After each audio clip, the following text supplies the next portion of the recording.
This is the Yamaha Tenere World Raid, a refined, updated, more travel-ready version of Yamaha's, frankly, legendary Tenere.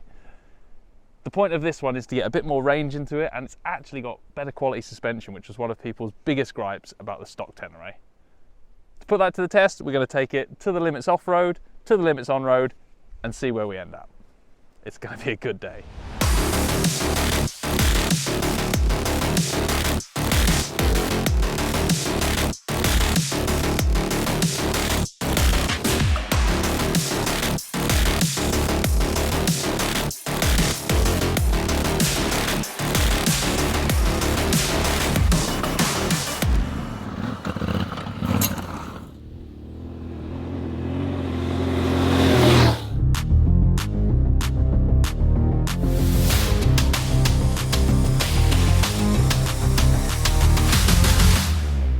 I'm beat, I'm done, I am tired, sweaty.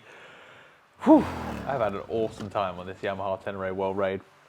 I'm still picking bits of Mexican takeaway out of my teeth that we stopped off for on the way home, but this World Raid somehow managed to be quite a different bike, and in a lot of ways a better bike than the base model Tenere that I've ridden before. Lots of little changes have added up to make this thing a really fun riding experience, and one of the best hooligan adventure bikes I've ridden.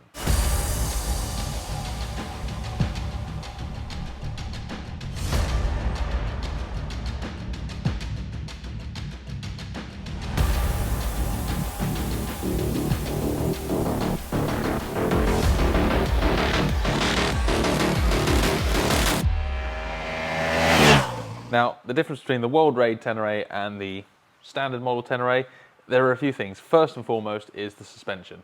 There's 20mm more travel on this bike, and it's a more sophisticated type of suspension, so it's got more adjustment, better valving. That means it can cope with a wider range of environments, from smooth roads where you need the bike to be controlled, you don't want it pitching too much, and you need it to control that kind of high speed, flicking it from side to side. But it's also then got to cope with off-road, rough tracks, potholes, keep the thing comfortable, keep the thing stable, and cope with all manner of rocks and deflections that you don't get on the road. To do that, you need quite sophisticated suspension, which is why the World Raid is fitted with the higher spec KYB items. The payoff for that 20mm extra travel is obviously a little bit more cost in the suspension because it's a higher spec unit, and also that the seat is 15mm higher. So it's not a massive leap in seat height, but it is taller. The World Raid also has larger fuel tanks, so it has these twin tanks.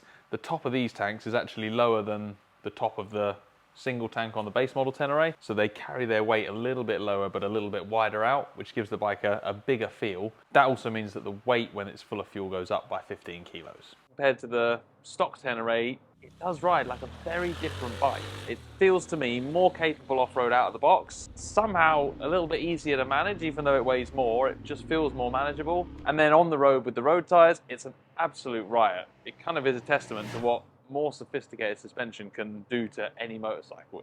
It's kind of transformed this thing. Firing through those hairpins, drifting, sliding, wheeling, it does all that stuff really well, and the motor responds the better the harder you push it. If you're ragging it and firing off the clutch, it's a great fun engine. But on the flip side of that, I did a few kind of long journeys home, tired at the end of the day, and you could just sit and cruise on it and it'll hold an 80-mile-an-hour cruise really nice.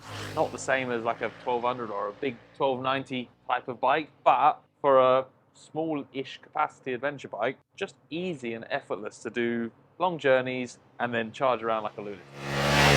Off-road, especially once we fitted the Dunlop rally tyres, it really did excel for me. I'm kind of at a loss to pick holes in little details because it was just so much fun.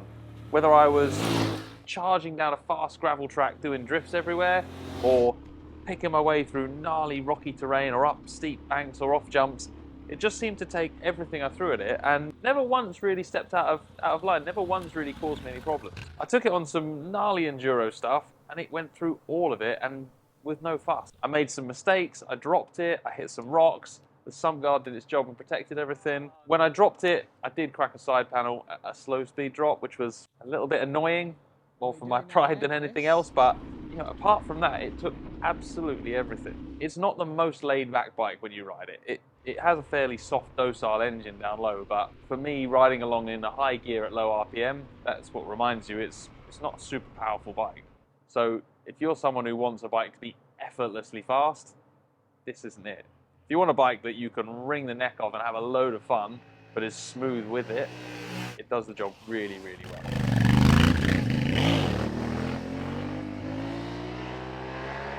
Couple of details I absolutely love. Massive foot pegs for off-road riding, really good. Loads of grip, loads of control over the bike. Secondly, the new dash with more features on it. Again, it's not a full TFT phone answering Apple CarPlay nonsense dash. It doesn't do all that stuff. It's a little bit more basic, but it does have some really good features. The trip features in there are really helpful, and the information you get is, in my opinion, enough.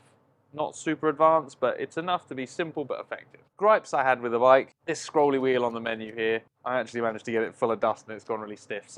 And to turn the ABS off for off-road, it's a little bit of a faff through the menus. It'd be nicer just to have one button on the handlebar for that. On top of that, the only other detail that annoyed me, to be honest, I love the fact that it's got twin fuel tanks and twin fuel cap. That screams rally bike to me, but you can't open them both at the same time unless you've got two keys. The fact that I'm picking on them probably says how good the Tenere is and how much I think it's moved on as a fun long-distance trail bike over a base level Tenere. It does cost more, it's 11.9, so nearly 12 grand, but you get a bike that just has a little bit more about it than the stock one and has a bit more range, a bit more capability, and for me, far more sophisticated suspension. The Tenere does a few things better than its competitors. First of all, it seems to make traction and fine grip where other adventure bikes that I've spent lots of time on don't. It surprised me time and time again, even when I rode it on the road tyres off-road, at the stuff it was climbing up and the grip it was finding. That comes a little bit from the way the engine makes its power and a little bit from having a slightly higher centre of gravity. So if you compare this to the Husqvarna Norden or the KTM 890, they're a little bit easier at real slow speed balancy stuff because their centre of gravity is lower. This is harder in that situation. So if you're someone who's nervous of dropping a bike, that's something to consider. But the payoff of having that slightly taller centre of gravity is a bike that makes grip like the others don't. Time and time again, I found myself in really dodgy situations on the brakes going downhill, pulled the brake harder, and the thing just dug in and stopped. That got me out of a lot of pickles. So it is higher, but it made more grip. So swings and roundabouts. Taking it kind of on face value, the Tenere is a big improvement for me over the base model. It's an 11,900 quid adventure bike that you can take kind of anywhere off-road, go enduro riding with your mates, and then ride across a continent. That's a hell of a lot of bike for the money, and to be honest, I love it.